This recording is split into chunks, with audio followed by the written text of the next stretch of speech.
Every day, dollar just they get the higher power over naira. Still them talk say make we off mind, but thank God say my ego don't come. So my people make you lie down, yo yo. My ego don't come, oh yo yo. My people make we shut down, yo yo. My ego don't come, oh yo yo. My ego don't come, man of the masses, oh yo yo. My ego don't come, oh yo yo. My ego die the politico, oh yo yo. My ego don't come, oh yo yo. This one not day off in mind, oh yo yo. My ego don't come, oh yo yo. Person where they do evil, no one make person talk. Them say that my yegun, that man too they talk. He too they talk. Say my yegun diary, he they hot like pepper. But every day then they take money in bulk. Woman picking, they the street they hawk. Still them talk say make we no talk. But thank God say my yegun don't come. So my people make you laugh, oh yo yo. My yegun don't come, oh yo yo. My people make you shout, oh yo yo. My yegun don't come, oh yo yo. Man of the masses, oh, yo, yo. My ego don't come, oh, yo, yo. My ego.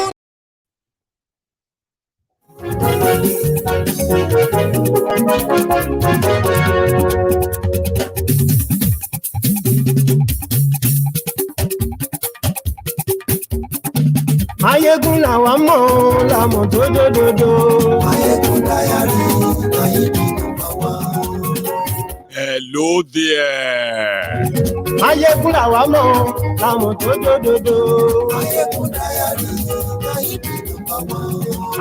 Good morning to you, good afternoon to you, and good evening to you from wherever you are watching from. This is Mayegun Live.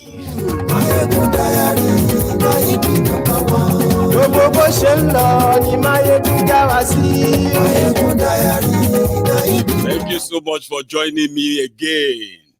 I have missed you, and I think I needed that break, but I am back. You should share the broadcast. Invite your friends. Invite your not so friendly friends. Just tell them, Mayegun to today. Mayegun diary politico. Mayegun diary number one. Godfatherism. Kò sí lọ́rọ̀ Mayegun diary number one.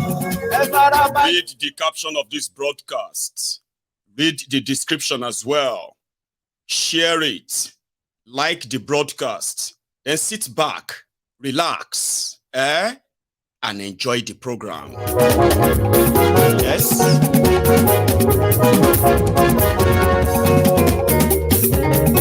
Ani esunraki. Mayegun ti dé.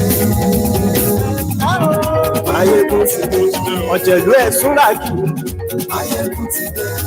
Ani esunraki. FBI, DEA, IRS, FMS, all of them said they are now ready to release the famous record of Tifnumbu in America. A lot of Pandora. But would they actually mean anything anymore?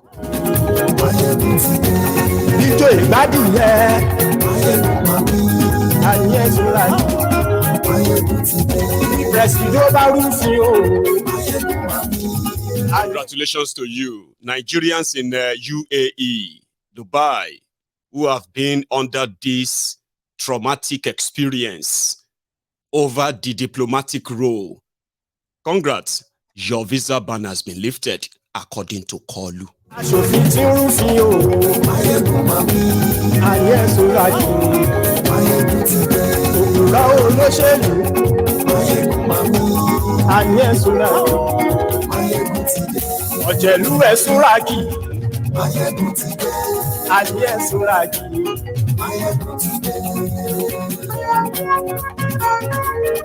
Yes.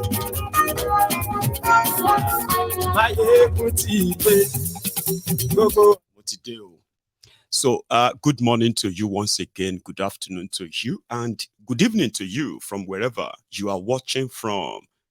This is Mayegun Live. I bet you have already kind of read the caption of the broadcast and all others, right? Well, I'm going to start with this. There is already a constitutional crisis in Nigeria. Something that those who claim to be intelligent, political, or leaders here and there, what have you, have been unable to come clean and honest. The constitution that Nigeria is operating on, or operating their democracy on or with, is not a constitution that is actually put together by the people themselves. Therefore, the interest of those who cooked that book and their tunnel vision of what Nigeria would be or should be, right, is now playing out. That for those who said what elders saw sitting down, if a young person tried and climbed Kilimanjaro, they would never see it.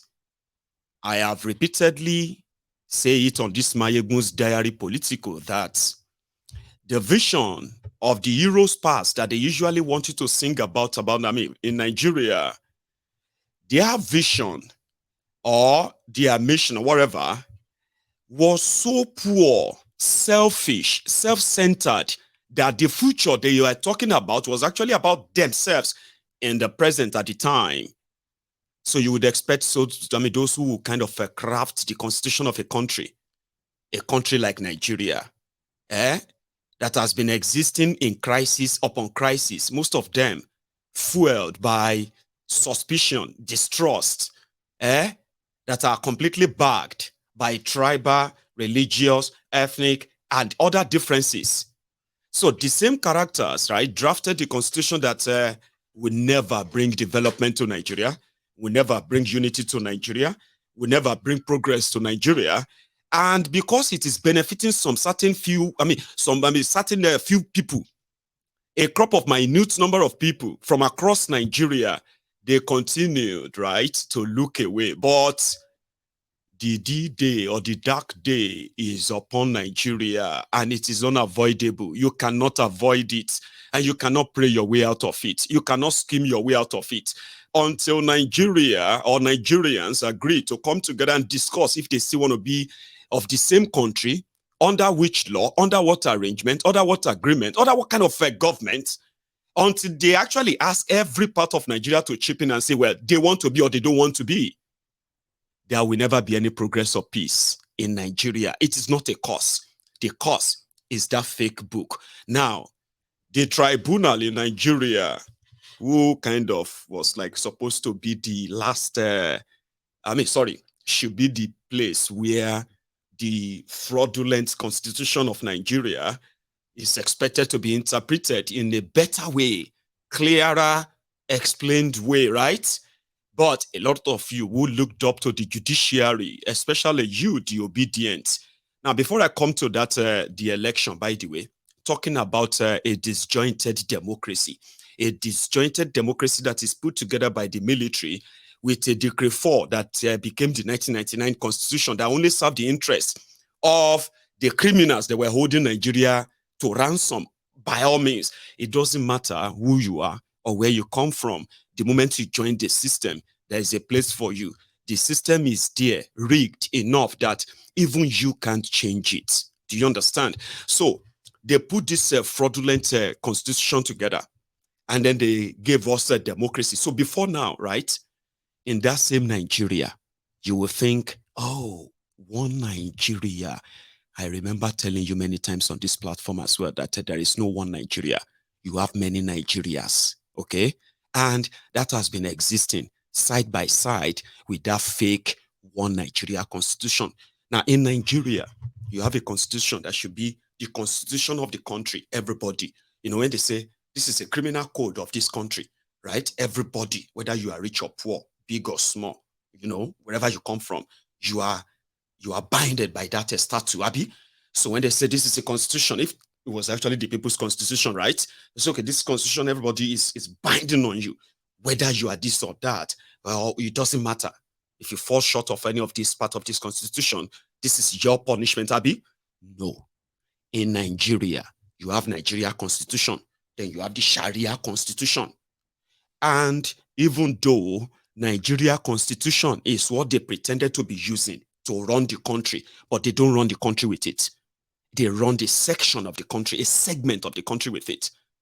There are so many places across Nigeria, not just in northern Nigeria, even in southern Nigeria, there are places whereby the constitution of Nigeria is completely useless. Government of Nigeria doesn't actually dare to tamper with them. Like the Sharia court can sentence you to death because of a text message that you send that insulted Muhammad.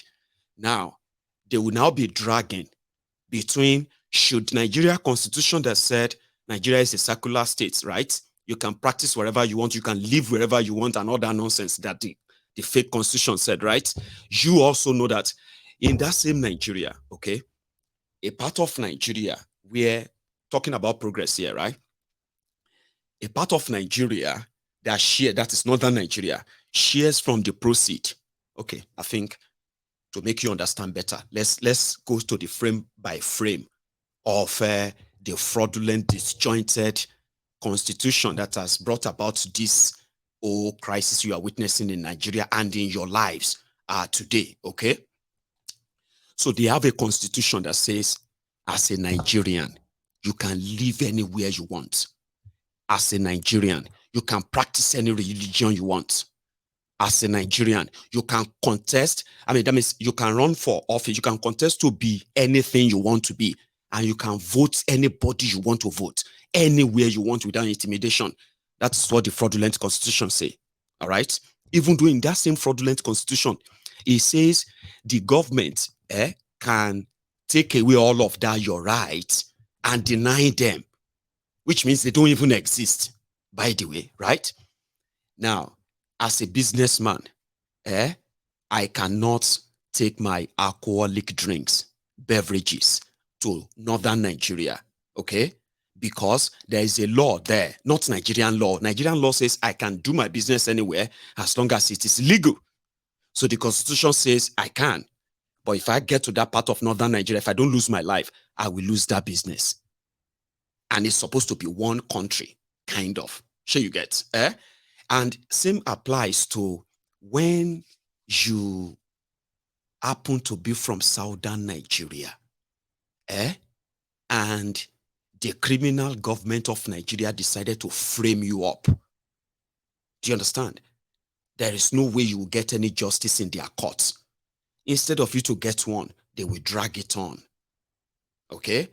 That too, if you want to find out all these things, right? It is when you run short of their criminal laws and all of that. That's when you begin to realize the entire conspiracy against Nigerians. Guess what? All these ideas of segregation, the idea, you've heard about a quota system. Quota system is more or less like a segregation kind of policy. Okay, they say this part of people, they don't get sense. So because of that, we cannot put them side by side with the people of this side. So educationally, we have to give them some leverage so that we can encourage them to go to school. So they put policy in place, segregated the people, right? Then they put another policy in place, which gave them the right to make laws that says if you may be Nigerian, you may have all the right they said you have, but if you cross this border here, this is what will happen to you, and Nigerian law cannot save you. In truth, it cannot save you. So a lot of people have been then saying that, why don't you just restructure the country in a way that will suit all of the ethnic nationalities in the place by letting everybody push forward the proposal of the kind of country they want. And if the kind of country they want is not in similarity with the kind of country other people want, then you can begin the negotiation of maybe first at autonomy. Grant autonomy to people who cannot relate with these people. There's nothing bad in that. You don't force them all together, Abi. Anyway, in that same court, like I said, justice is given based on how much is in your pocket and who are you or where are you from. That is Nigeria. So the inequality within the system is so more pronounced that a lot of people just feel like it's all right. It's normal. People will be telling you, Why you self go carry alcohol go northern Nigeria? You know, say they have Sharia. Nobody is asking, when did the rest of Nigeria agreed that the northern Nigeria will have their autonomy to have their own law that actually in practice supersede that of Nigeria? Because those who are going to implement the law of Nigeria, they have their sentiments on religion and tribe as well. Sure, you get. So even if you decided to take the law of Nigeria to challenge these rogues, the criminals in charge who are supposed to do their jobs, they will tell you it is their culture, it is the tradition, it is this, let us respect that. All right? They will tell you, let them be, to maintain peace. So Nigeria has been existing based on don't provoke this. Be careful of that. Be this or that, Abi. So coming to the right of Nigerians, I'm a Yoruba man. I have all the rights. Like I actually have similar rights, like superficially. Sure, you get. Nobody say anybody get any right per se. But the fact that I'm a Yoruba man, from Yoruba land, a full-blooded one, I have a similar right as that of an average northerner. I'm talking about the smart ones. So maybe all of us smart too. For you know what I mean, like. I have that right. I can run for any office. I can decide to want to be anything I want to be in Nigeria. Yeah. As long as I am willing and ready to promote the idea that says, if I want power, I must bow for the terrorists of northern Nigeria. Something like that. I have to kind of put aside that my Yoruba-ness, that my pride, that my whatever, education, exposure, forget all of that. You need to bring that down. So do you understand? But I won't be too questioned. All right? Now, if I decided to just bring back my Muslim name in what Nigeria has become, in truth, and I start calling myself Abdul Rashid, Mayegun Abdul Rashid, and I start dressing that I already have the beard anyway. And I can read the Quran, I can recite few of them as well. All I have to do is to go back on that. For political reason, right? I will be easily accepted in northern Nigeria. It doesn't matter who I am. And the idea there is not that that's how the northern Nigeria actually just accept it. No. There are some tools that are already there.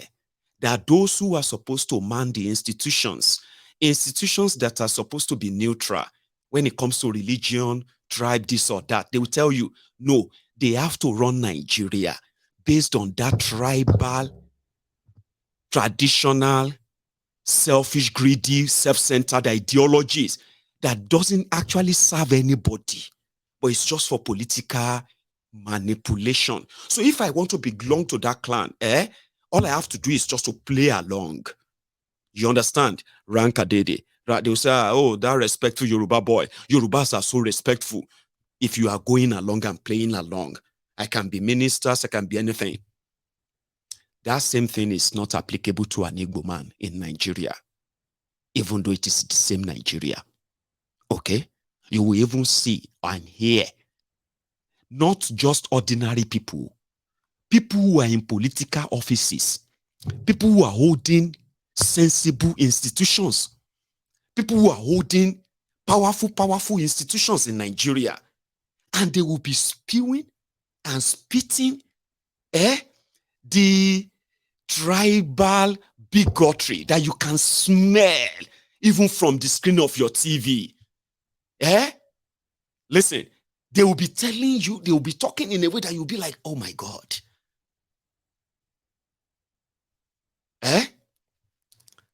So, when we now have that as a people, a lot of people who have now sensed that, listen, if by whatever Nigeria came to be, and with what we have now seen today, that the distrust, the mistrust, and all of that, the suspicion and all of that people we treat ourselves, isn't it better to begin to kind of respect those boundaries and start having the conversation around them You know? So if an Igbo man, who is also one Nigerian, says he wants to be president, it will be provoking even Nigerians who are not from Igbo land. And they will be reminding them, we don't trust you. You people want, you said you want Biafra, yet you still say you want to be president. They wanted Biafra. Over 5 million of them were killed so that they won't have that Biafra. So they are now part of the mystery called Nigeria. Abi? So, if they are forced, if you keep 5 million of them to keep them in Nigeria, so whose fault is it that they are part of Nigeria today and they want to be president like anybody else, everyone else? I'm just saying all of this because just so you know the difference between the Nigeria they are selling to you and the Nigeria that is actually in practice, in reality, is a divided Nigeria. And the constitution, the fraudulent constitution that they said they are operating on, if you look at it, is a ragtag book. If to say you should bring the original copy of the 1999 constitution and the alterations and all of that they have done to it since 1999, amendment this, amendment that, and blah, blah, blah, blah, you will see it as if it's going to be like a perforated, mutilated piece of paper, worthless piece of paper that has done nothing but deepen the misery, the frustration, the poverty of Nigerians. That's what it does. And there is nothing that can save Nigeria from it. Elections won't. All right? Peter Obi can't. I hope you will know that, and I'll kind of make you understand better anyway. The reason is simply because Nigerians didn't agree to be Nigerians. There is no record that Nigerians actually agreed to be Nigerians. So for those who framed the fake book called the Constitution, they wanted a fully controlled Nigeria that will remain the same. Even when things seem changing, they will remain the same and even worse. A Nigeria that is irredeemable, irreparable. A Nigeria that is only existing for existence sake. The Nigerians whose lives are completely being kind of, gambled away. Most of them have no clue, right? So the elections, he said, go and do elections. The 1999 Constitution says, then the Electoral Act says, they put all dramas around that to make it look like it's actually real, right? Unreal schemes, scams. So they said, okay, if all of you don't understand what the law says, what the Constitution says, right? Then let's go to court. That is where you have what do you call them? That is where you have my lord, the people who understand the law. So all of you arguing, let's go to court. They went to court. When they got to that same court, the criminals there, the cash and carry judges. I mean, it's so ridiculous, so by the way, right? That the cash and carry judges in that place, they said, the evidence presented, right, which were the evidence that they themselves subpoenaed. It's like saying, okay, I have, my lord, I have all this evidence to present. And I also have some witnesses to call. Okay, you have witnesses to call. Okay, submit your petition. Submit your evidence.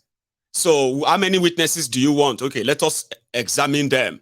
Let's check them if they are going to be credible. Okay, the same court is called court process. So let's check them if they are going to be credible. Let's check them if their evidence is going to be tenable. So the court now gave their clearance. They now cleared all the witnesses. Okay, and they said, okay, witnesses, now come and present your own witness and everything and all that. According to law, Constitution said that, Abi. Then it was time to give judgment. In the judgment, they said, the Electoral Act said, if you submit petition, you must submit witnesses as well. But you see, you have to kind of clear the court have to clear all the witnesses at first before they can actually be cleared to be called witnesses. Abi, that's what the law says. But another law says, another one that is not law. Okay, that one now is like, you know what? Because you didn't submit all of them together, we are not going to use them. Then they came back and they said, oh, you didn't give us any evidence. Do you want us to go and look for evidence for you? You didn't even give us any witnesses, anybody. You didn't call witness, you didn't present evidence, blah, blah, blah, right before your very eyes. Oh. So then they turn around, okay? And they're like, oh, you are blackmailing us. Why are you blackmailing us? Because you gave us nothing. So a lot of people are now wondering, okay, if the Constitution says, if somebody didn't be this or that, perjury, for example, somebody who perjure, who fake a document, submit fake certificates, that is a 10 years jail term. Anybody who does that, sure you get. So that's what the law says. But when it got to the tribunal, the people who are supposed to interpret the law, they said, well, what happened is that you didn't give us any evidence that he forged his certificate. Because the evidence you brought, we couldn't use them because you didn't submit them properly.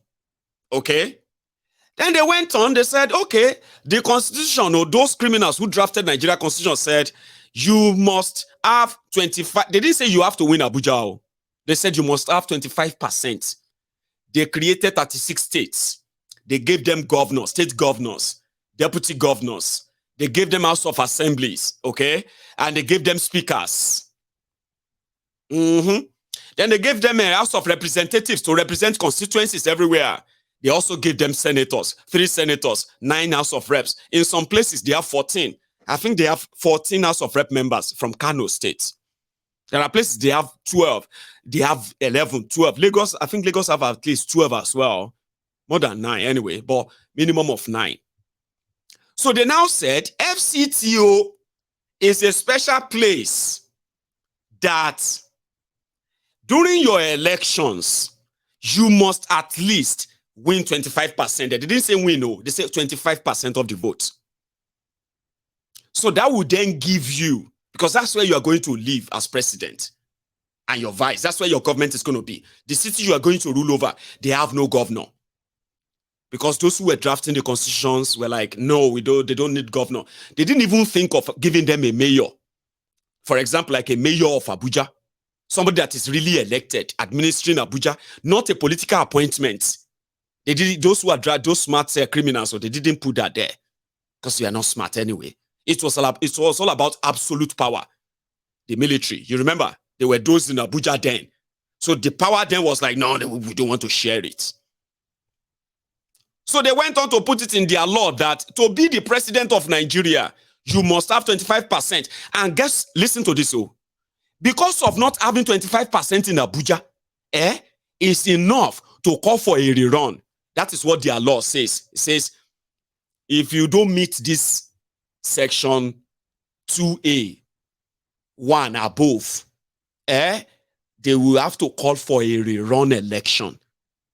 Nobody say Abuja is special like that. What happened is that if you don't get time, you cannot be declared winner of an election. What will happen is the electoral body will now look for, if you are the one leading with majority of votes, you don't win everywhere, you don't get everything where you have to get. But for constitutional sake, that fake constitution, it says you must have 25% there. Abi? Now, if you don't have it, it doesn't mean that you have lost. No, you don't have to lose. What happened is that they can't declare winner. What they will do is called a rerun. That rerun will no longer be like normal general election anymore. Sure you get. It's going to be between the 2 leading candidates. You that is already winning, but you are not winning Abuja. And then you that is already losing, even if you are winning Abuja. Okay? So the two of you will now go for a rerun. That rerun, Abuja will no longer be special anymore. It will now be the highest vote. Sure you get? It will now be the highest vote then. It won't be Abuja anymore. It will just be like, okay, Peter Obi, how many votes? 5 million. Tinubu, how many votes? 10 million. Tinubu is winner. Abuja will no longer matter anymore. But Yakubu avoided that rerun. Sure you get? And it went on. Instead of them to even perfect their rigging, instead of giving Tinubu 18%, they could have increased the figure and tell everybody to go to court. Sure you get? For the sake of that constitutional requirement. But they don't value any constitution, Baba. You roll everybody in pa. If it work for you, you go shout hallelujah. If it no work for you, you go shout Eshobe, Egbele. Abi? Chineke me, they don't rob me. Oh. That's what they are running a country with. You don't run a country like that. If you know favor, you go to court. Then you go to court. The court says, well, we can't use the evidence because they were not submitted at the right time. Therefore, no evidence. Go to hell. You don't run a country like that. All it would have actually taken Yakubu was that, listen, just add 7% more to Tinubu's vote. Make it 25%. Okay? If you want Rigo, do that. That means total number of votes is winning. 25% constitutional requirement. But they don't care. Where are they going to even put them? They lost in Aso Rock. They lost in Apo Villa. They lost in George's Quarters. They lost in the places where all of them were living. They lost everywhere in Abuja. So how are they going to put it together? But they didn't care. They didn't forget it, Joe. Make them go to court if you don't pay them. Now, go to court. The judges are now saying in their own reading, what is special about Abuja? It's so special about Abuja. Abuja people are now going to be the one to determine who is going to be president. They led the whole country to believe that it is absolute nonsense. They are lawyers. They are Sandalili lawyers. In a rotten system, they were manufacturing evidence that doesn't correlate with their own law. And they were arguing them saying, there is nothing special about Abuja. Well, Abuja is just like everywhere. But Abuja is not like everywhere. I mean, by law. It's not like everywhere. They deny them a lot of things that could have given them full and real representation. 90% of those who are politicians in Abuja, they have no business with Abuja. They were there to grab whatever they can grab and run to Dubai, America, London, or their own village, back wherever they come from. They are actually real people, the owners of Abuja. There are real people who owns Abuja. They have no representation. Like all of us, from my own state, Ogun State, you have governor, deputy governor, you have speaker, you have deputy speaker, you have House of Assembly, you have local government chairman. They are running their things. Abuja doesn't have that. Somebody would be appointed FCT minister. Then FCT minister will now promote a civil servant as an administrator, FCT administrator. And the whole thing is pretty much about, servitude to the establishment. So if the people who crafted the Constitution of Nigeria, the criminals who put you in this mess, if Abuja wasn't, why didn't they just create Abuja as 37th state of Nigeria? So the court said Abuja is not special. So Abuja people have now gone to court. That's okay, fine. If we are not special, then we need our own governor. We want the court to probably rule that We deserve to have our own governor. We deserve to have our this and that, and elect them. Now, only one senator there, Abuja, one senator, they give them. FCT. And even though this same constitutional conversation, I don't think it's going to happen through court. I don't know. Not through their own criminal courts. I mean, criminal judges in their own crooked courts. Yeah? But somebody else also alerted their call recently and said, Nigeria has expired. We can continue to lie to ourselves. We can continue to pretend that what is missing is good leadership. You see, to have a good leadership in a place, there is a process. Okay? So if you are looking at the product, and you are not looking at the process, you want to fix the product, you are not looking at the process of the finished product, you are wasting your time. And that's what majority of you are doing, who are still hoping that this Nigeria can be rescued. It can't. Even if you wish, even if you want, even if you work for it, it can't. The only thing that can work is if nobody has actually cared about it before, they should now. The future is bleak, is damned, courtesy of these criminals. They are wallowing in their own sort of a world, and it is not the same world as ours.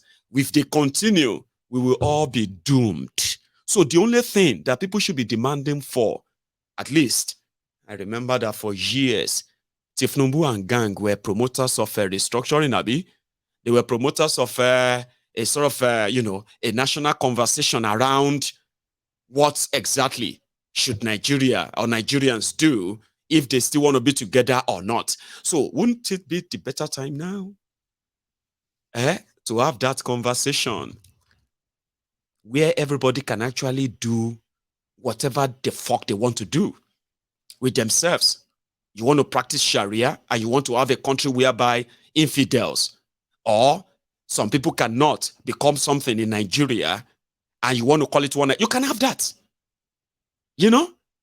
You can begin to have that conversation now. Or the system will be forced to have that conversation.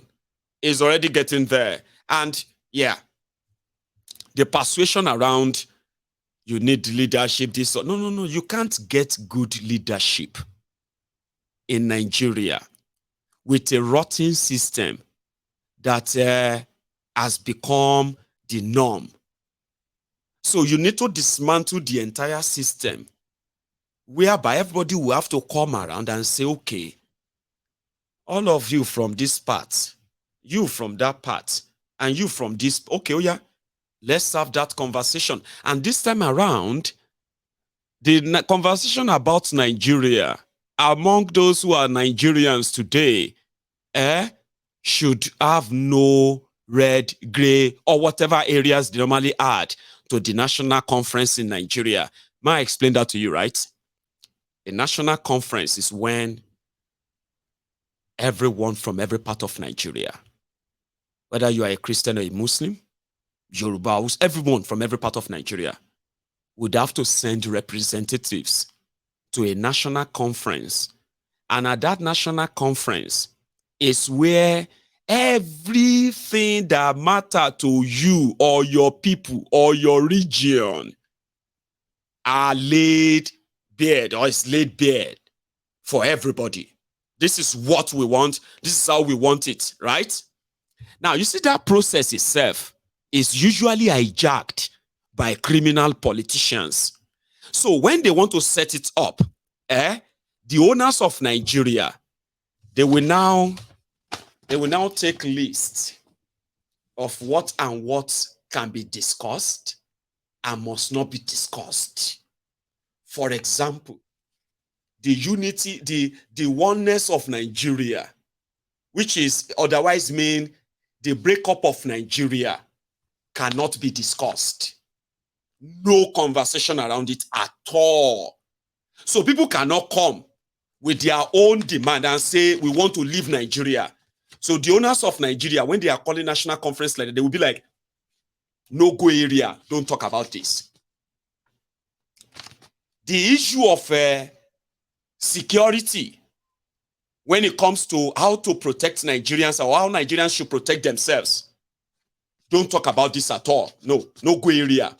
We don't want anybody to discuss that. 2, Abi. 3, when it comes to the, what do you call it? The sharing of Nigeria resources. They will now start that one by X. If you want to talk about this, we will give you the terms and the talking terms, areas that if you want to say anything about this, so this is what we expect you to say. If you go out of them, now just your own opinion, the conference will not take them. So they usually do that, which means they have always been those who would decide the outcome of that national conversation. The last time they had it, it was during Obasanjo's time. He chose never to honor it. And I think Jonathan tried that he was going to call one and it was going to end up as the same. Because it's mostly the opportunity of kind of saying, okay, if the southern Nigeria is not comfortable with this arrangement, let's give them this. Oh yeah, add that. The last conference is where they discuss the 13% derivation or derivation formula, sharing formula for the owners of the Nigeria crude oil and gas. They said the Niger Delta people, the owners of the crude oil and all that, they will be giving them 13.5% from the sale of their crude oil. But the natural resources from elsewhere, Niger Delta people don't even get a clue what is happening to them. Not even Nigerians have a clue what is happening to them. So if you want to call a conference where Nigerians have to come and discuss, there should not be any gray or no-go area. That's when you say you are having a chat. So the typical Arewas, they can come and present their own total opposition to why the Igbos cannot lead Nigeria, and they are bragging about that. Then the Igbos that are going to represent the Igbos at the same conference, we want to see how they're going to come cap in hand, begging Nigeria to accept them and treat them with love when they have an opportunity to actually tell the rest of Nigeria to fuck off. I mean, like, that's what you call national conference. Conference where everybody will have to come in and say, you know what? This is what we want. This is how we want it to be. And if it's going to be a process, let it start with the Constitution. Rewrite that trashy book.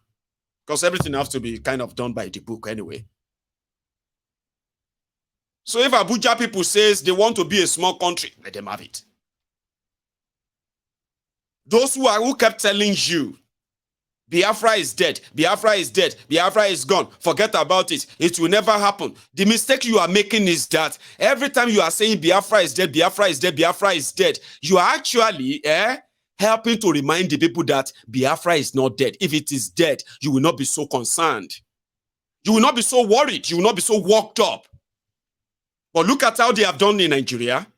Every time you wish Biafra is dead, every time you wish, Nigeria is asking you to hold their cup. No, Biafra is not dead. We'll make sure that every Igbo living either in Nigeria or outside Nigeria, they will always have a reason not to be part of Nigeria. And everywhere, every day you see that. Every day you see that. So when people say Biafra is dead, Biafra is dead, in a divided Nigeria, no, it's not. If it is dead, you will not be talking about it. You will not be so worried about it. So why don't you have that conversation? Let's see those who are going to come on. Let's see those who are going to represent the Igbos and say, we are representing the Igbos in this conference. And we want Nigeria to treat us with love. We don't want to go anywhere. Let's see the Niger Deltans themselves. Okay? Let them approach there and say, we are so happy with what we have right now, but we want more sharing of our, like have that conversation. Because within that conversation, the smart people will develop the idea that even the forefathers, remember, Nigeria forefathers, the one you always call your heroes party, they did not practice one Nigeria. And there's a reason for it. There is no connection, no similarity in so many ethnic nationalities, countries, nations They were forced and fused together for this contraption. So if it has to exist or coexist, then don't derive from that to your own, your forebearers, Nigeria forefathers. Have you forgotten that back in the days, in northern Nigeria, it is northerners first. In eastern Nigeria, it is the easterners first. In western Nigeria, it is the Yoruba first. Those were the ideas of our own founding fathers. See, there was no this collusion. There is no this, what do they call this, jollof rice, where they say they like concussion. No concussion, no darudapo. This man was clear. But today's, his own descendants, they are believing that Nigeria is their inheritance. All right? Because they are descendants of Ahmadu Bello. So in that Nigeria, where descendants of Ahmadu Bello believe that Nigeria is their own forefathers' estate, bequeathed to them by the Uthman Dan Fodio, in a divided Nigeria like that, that mentality, how dare you then turn around and say, Nigeria is one, we must work together, let us all leave all this division. No. Listen, the system divides us. You are only forcing yourselves to pretend that you want to love yourself. But in reality, in practice, it is more or less like we are all waiting for an opportunity to extinguish ourselves. Check these forefathers. Now, so people will get vision, and then a vision for one Nigeria. Now, so that they talk. Talks about killing your premier. Add on top of that the North's general hate of the East, and you can start to get the picture of the sort of tribal tension Nigeria was heading towards. One thing I've noticed, Premier, while I've been here, is that Northerners seem to have, I might almost call it, obsession about the Igbos. Could you perhaps explain that to me? Well, the Igbos are more or less the type of people whose desire is mainly to dominate everybody. If they go to a village, to a town, they want to monopolize everything in that area. If you put them in a labor camp as a laborer, within a year they will try to emerge as headman of that camp, and so on. Well, in the past, our people were not alive to their responsibilities, because you can see from our northernization policy that in 1952, when I came here, there weren't 10 northerners in our civil service here. Then I tried to have it northernized, and now all important posts are being held by northerners. Is this policy of filling all key posts in the north solely with northerners and not with other Nigerians a temporary or permanent one? In actual fact, what it is a northerner first. If you can't get a northerner, then we take an expatriate like yourself on contract. If we can't, then we can employ another Nigerian, but on contract too. This is going to be permanent, I should say, as far as I can foresee, because it will be rather dangerous to see the number of boys who are now turning from all our learning institutions, coming out with having no work to do. I'm sure whichever government of the day might be, it will feel rather embarrassed, and it might even lead to bloodshed. Doesn't this damage the idea, sir, of all people in all regions in Nigeria being fellow citizens of one country? Well, it might, but you are, new to our region, but how many northerners are employed in the east or in the west? The answer. So that's the vision of people like Ahmadu Bello, the man that is whose face is currently in the Nigeria 200 naira note.